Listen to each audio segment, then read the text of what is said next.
Okay, this is a bigger fish. Oh, good. Woo! G'day there, welcome to Peeex Fishing. Welcome back to the channel, and if you're a new viewer, welcome. Today what I'm doing is a video about one of my favourite fishing styles, which is weighted weedless hook fishing. And the beauty about this type of fishing is if you do get onto some big fish, you can easily release them if you want to. They won't be harmed because they're caught in very shallow water, so that's one of the benefits. The other one is that you have a hell of a scrap. It's a lot of fun. It can be very challenging, it can be very rewarding. It's just a great way of fishing. So where I am today, you could be anywhere in New Zealand. We'll just turn you around so we can see a bit better. But this behind me is absolutely ideal. So what I'm looking for is a bit of wash, and you can see the wash there quite easily. Rocks, water smashing up against rocks, and what you want to be able to do safely is cast a weedless weighted hook into the wash or into the rocks, into the kelp, doesn't really matter, because you're not going to get snagged, and that's the big benefit of this style of fishing. And you will be absolutely amazed what fish are lurking there in the shallow water. There's some very big snapper. Typically I will release all of them because these are the resident fish, and you'll see that by the colour of them, at least, because they are black colour and they're a kelpy fish. So they live here, this is their home. If you take them away, they're not going to breed and produce more fish, so better just to have a bit of fun, release them in good condition. I'm going to go through the gear I use, the hooks I use. I'm going to go through pretty much everything, and then I'll show you catching some fish.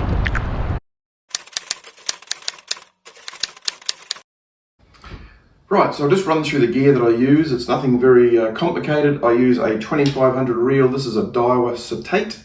I've also got this reel here, which is a more than. It doesn't matter if it's a 2500 and it's a good quality reel, then you'll do absolutely fine. You can land big fish, no issues at all. This rod is a 4 to 6 kilo rod.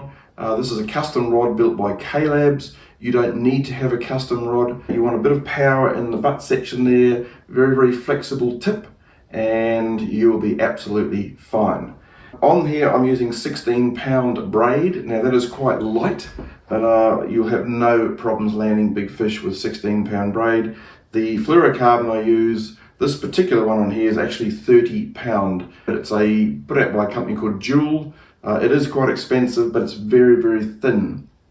So keep in mind that you will have fish taking over rocks and structure and things, so you want to go as heavy as you can, but as thin as possible, because you want to be able to cast with it easily and have it sink properly and all the rest of it. So the jig heads are these two here. So we have a 9 gram and a 5 gram. That is all you will need for doing wash fishing. These are available on my website. I suggest you get a packet of each because I use them 50%. I share them 50%. So I'll just show you how they work. They're very simple, and I am a gulp man, so this is a gulp bait. So there's a spring on there. Just go in there and just screw it in.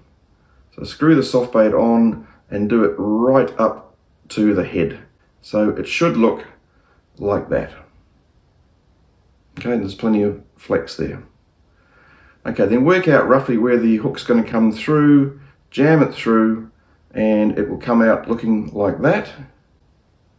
And then squeeze your soft bait forward and put the hook in, and then you're going to end up being completely weedless. You won't get snagged, you're good to go.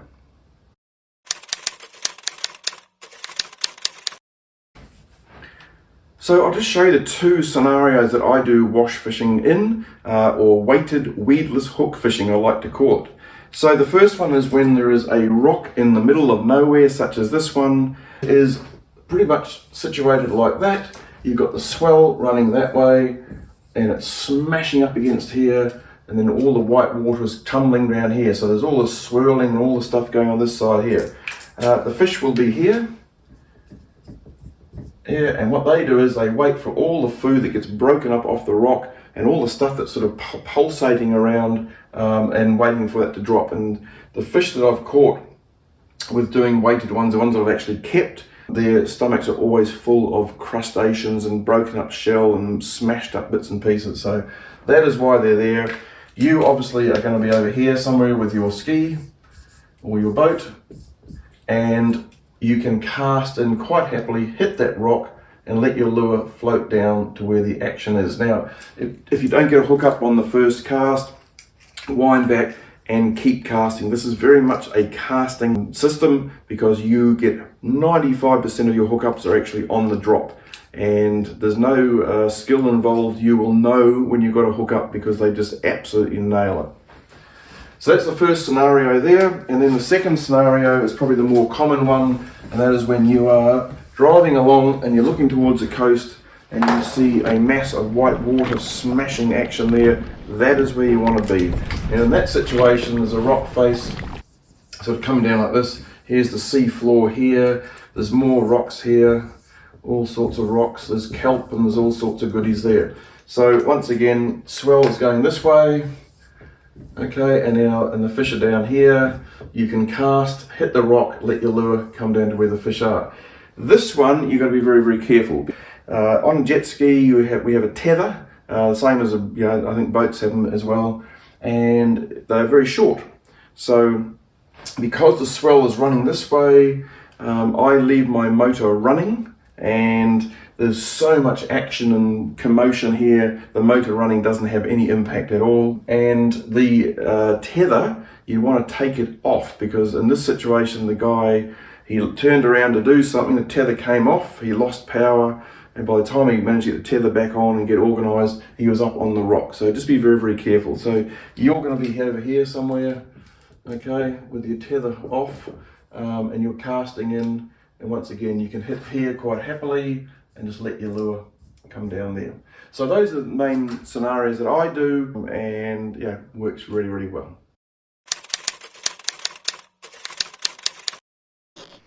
The reason for using light gear is we do a lot of casting. The more casting you do, the more chances you will have of hooking a big snapper in the shallows.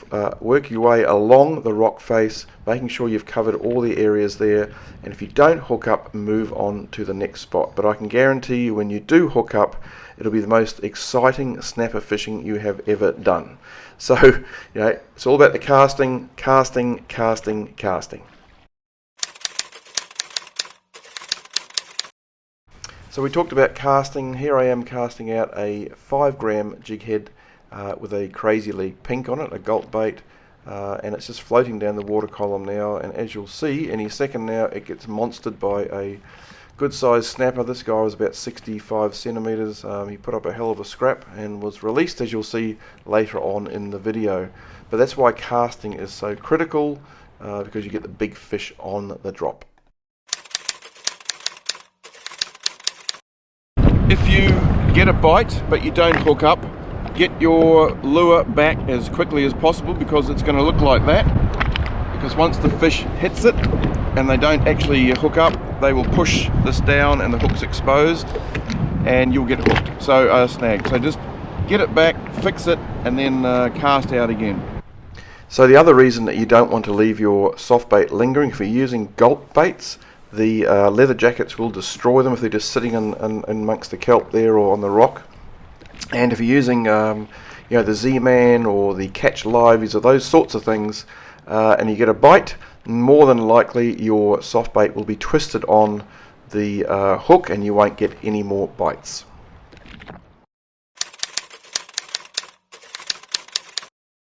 Okay, my tip on lure colour is use what you feel confident with. Now in my kit I always keep a bright lure and I keep natural bait colour lures, and I mix and match. I use grubs, I use jerk shad, I use crazy legs, paddle tail, it doesn't really matter. So it's what you feel confident with, because you'll be casting all day with it.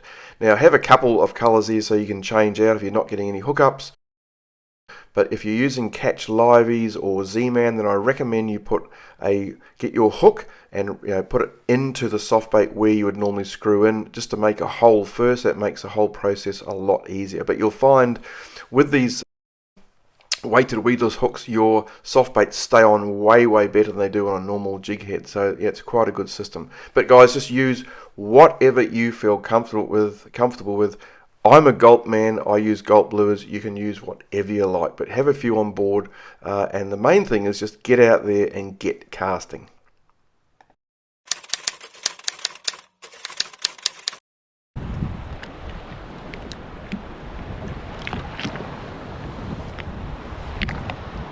Oh, okay, here's a good one.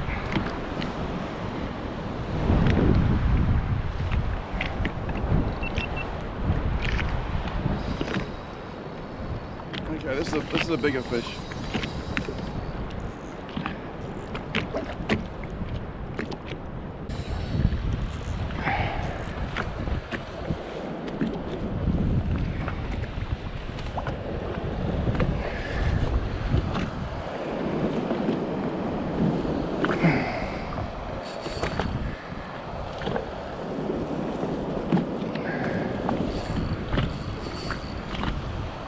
Now, I'm out now. I'm trying to keep this fish away from going into the rocks, so just got to try and keep a bit of pressure on him without going too heavy. But this is going to be a good fish.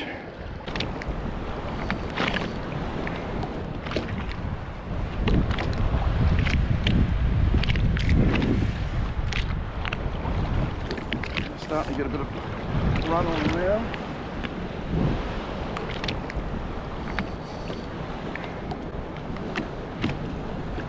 I might just chase him up there a little bit, I think. I'm also getting a little bit exposed to the rocks here.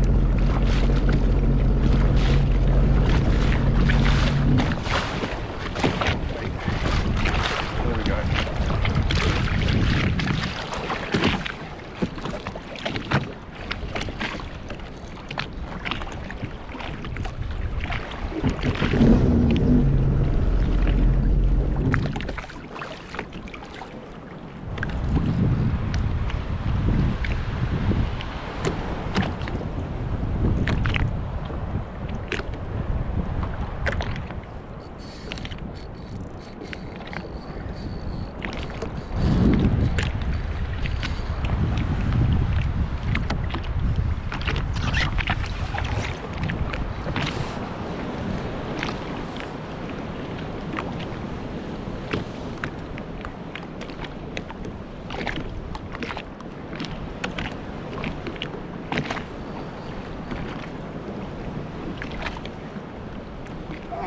My hands are so cold because it's quite chilly this morning. I can't actually get my net off.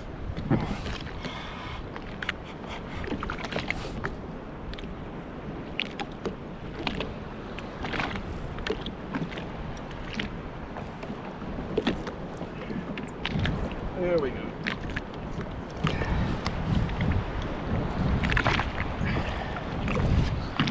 Alright, let's see if I can actually see him. He's got quite a bit of weight to him. It's going to be quite a decent fish. Woo.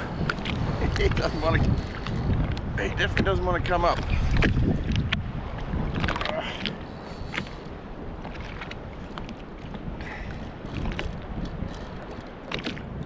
Definitely does not want to come up.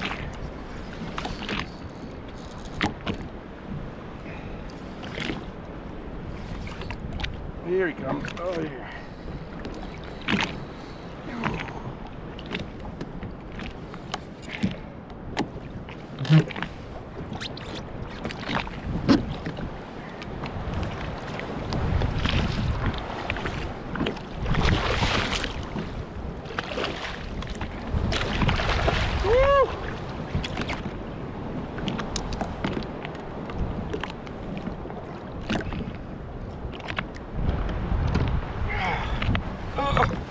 Well, there he is.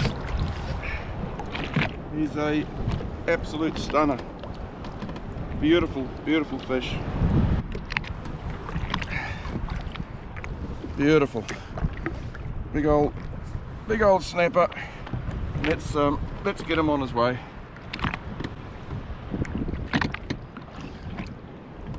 There he is. Righto, off he goes. Woo!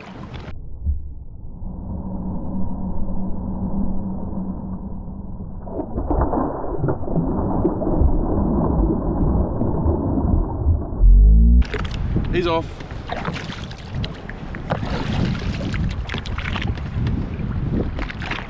Right. So that's not a bad introduction to wash fishing. Now I am close to the coast, as you can see.